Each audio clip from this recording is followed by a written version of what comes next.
বৃহত্তর ময়মনসিংহ অঞ্চলের ফসলের নিবিড়তা বৃদ্ধি প্রকল্প প্রথম সংশোধিত এর আওতায় ৩ দিনব্যাপী কৃষি মেলা ২০২৫ উদ্বোধন হয়েছে।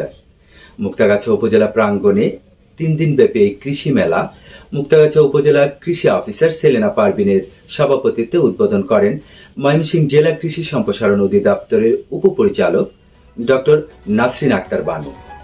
কৃষি মেলা মঙ্গলবার থেকে চলবে বৃহস্পতিবার বিকেল ৫টা পর্যন্ত।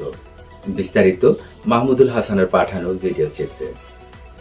উদ্বোধন শেষে কৃষি মেলায় স্থানীয় কৃষকদের উৎপাদিত পণ্যের বিভিন্ন স্টল পরিদর্শন করেন ময়মনসিংহ জেলা কৃষি সম্প্রসারণ অধিদপ্তরের উপপরিচালক ডক্টর নাছরিন আক্তার বানু।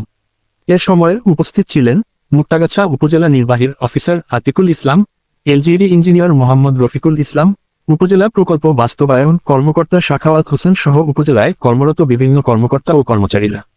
৩ দিন ব্যাপী কৃষি মেলায় স্টলগুলোর মধ্যে মডেল গ্রাম, প্লান্ট ডক্টর ক্লিনিক, আইপিএম ও উন্নয়ন কৃষি চর্চা কর্নার, কারু হস্তশিল্প, কৃষি পণ্য কর্নার, খাদ্য প্রক্রিয়াজাতকরণ কর্নার, পারিবারিক পুষ্টি বাগান ও আধুনিক যন্ত্রপাতি কর্নার স্টল সহ স্থানীয় কৃষকদের উৎপাদিত পণ্যের ২৪টি স্টল খোলা হয়েছে।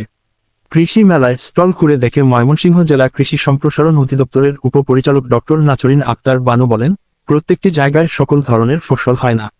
উপজেলার এক একটি ইউনিয়নে এক এক ধরনের ফসল ভালো হয়, তাই বিভিন্ন ইউনিয়নের কৃষকরা এখানে এসে দেখবে কোন ফসলটি তার ইউনিয়নের ভালো হচ্ছে, সে সেই ফসলে উদ্বুদ্ধ হবে।